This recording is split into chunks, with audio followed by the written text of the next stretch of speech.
Hi, my name is Emily Toporek, and today I'm going to be talking about the article that was recently read called Leaning In, A Student's Guide to Engaging Constructively with Social Justice Content. So pretty much just by the title of the article, it's pretty much summarizing itself in a way because the purpose of this article was to recognize social justice issues. And not only does it recognize social justice issues, but what really it's getting down to is how to maximize our learning of social justice content in the classroom. So pretty much what I found to wrap up the article in a whole was there were 5 points that it really wanted students to address when learning about social justice. So when we're learning about these things, it can be kind of touchy to talk about. It might be sometimes uncomfortable, or people just might already have their own opinions established about these issues when in reality they need to open their mind and really look at these issues as a whole and what we can do as a society to make them better. So the first thing it suggests is strive for intellectual humility. So pretty much just come into this knowing that you don't know everything and there's just so much more to learn. The second is recognize the difference between opinions and informed knowledge. So in a classroom setting, people are going to tell their opinions about things, and they're going to have these things because of where they grew up, of what they were surrounded by. So these are really, they're just opinions, and it's really important to know what is actual evidence and solid knowledge of things that are actually true and what are just opinions. And that's just something that's really important when talking about social issues or social justice issues, because you just can't be biased. You can't hold on to these things that you've already learned. It's just really, really important to recognize opinions and strive for gaining that deeper knowledge.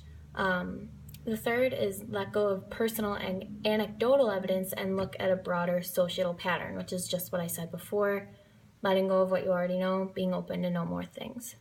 And then the fourth, notice your own defense reactions and attempt to use these reactions as entry points for gaining deeper self-knowledge. So here, pretty much just getting a better idea of who you are as a person, and know what your defense reactions are so that you can gain self-knowledge, and just it makes it better for you as a person to really know where you stand and how you can see other people's point of views as well. And then the fifth, recognize how your own social positionality, such as your race, your class, your gender, your sexuality, or your ability status, informs your perspectives and reactions to your instructor and those whose work you study in the course. So those are just like the 5 main things that I think this article is really trying to get across to people. So the key argument is if you aren't open to new ideas and discussion, it's going to be hard for you to learn material. And I think the author just really wants people to have a deeper understanding of themselves and others in order to succeed and just be open. So this connects to both me as a student and then me as a teacher in the future. So it's just really important to understand ourselves, our students, and just create the best learning environment. Whether I'm here in the classroom right now discussing with others or when I'm with my students, it's just really important to engage in these social justice issues and have a firmer understanding and also an open mindset, which I believe is the number one most important thing. Next, a claim that makes me question how to differ the difference between an opinion and solid knowledge is sometimes it's hard for me to realize what's true and what is actual solid evidence. So I'm kind of pushing back on this statement because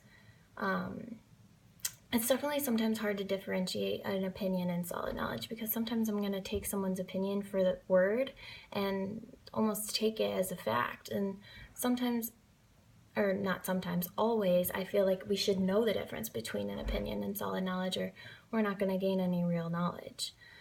And then a guideline that's most challenging as a future teacher is just developing patience. That's my number one thing, especially when it comes to learning new material. Sometimes when I get frustrated when I don't know things right away, and I get really overwhelmed and feel like I can't do it. And I think just number one, this is not something that's just going to come right away. It's not going to be something that we just automatically get. And it's going to take time and it's going to take patience to learn about these issues and learn about people in general. So that's definitely going to be something that I'm going to be struggling with, but I know that over time I'll be able to overcome. So then lastly, I have some strategies of what I'm going to do just to better myself and better my learning environment. So I'm going to practice all these guidelines that they mentioned every day. They also have some other things that they mentioned, just reading material, looking up things that you don't know, accepting that you don't know things and that you still need to know more. So I think that's just like the number one thing. I also noticed something here. It says, remember, understanding a concept does not require you to agree with it. I just thought that was super interesting because sometimes when I read things, I think that automatically I have to agree with it if I want to learn about it, but it's not like that. It's just kind of learning ideas as a whole and just accepting them, and just it's pretty much just about gaining knowledge as a whole, not necessarily having to agree with it. So for me, I'm just going to practice these things all the time, especially being patient and willing, and just trying my very best. And the second thing I'm going to do is grasp the bigger picture about what social justice issues are, and just not giving up on or holding a certain opinion and just having that opinion always. So mainly in a wrap up, I just think this article as a whole is just telling students and teachers just that you can't go into this having biased opinions. You can't go into this holding on to what you already think you know, because there's so much more things to learn about students and people in general, and this is going to come out more during discussion. People are going to have their opinions, and it's just going to be really good to hear other people's opinions, not necessarily like block them out, but just kind of be open and listen to everybody as a whole and just make it a better learning experience for everyone. Thank you.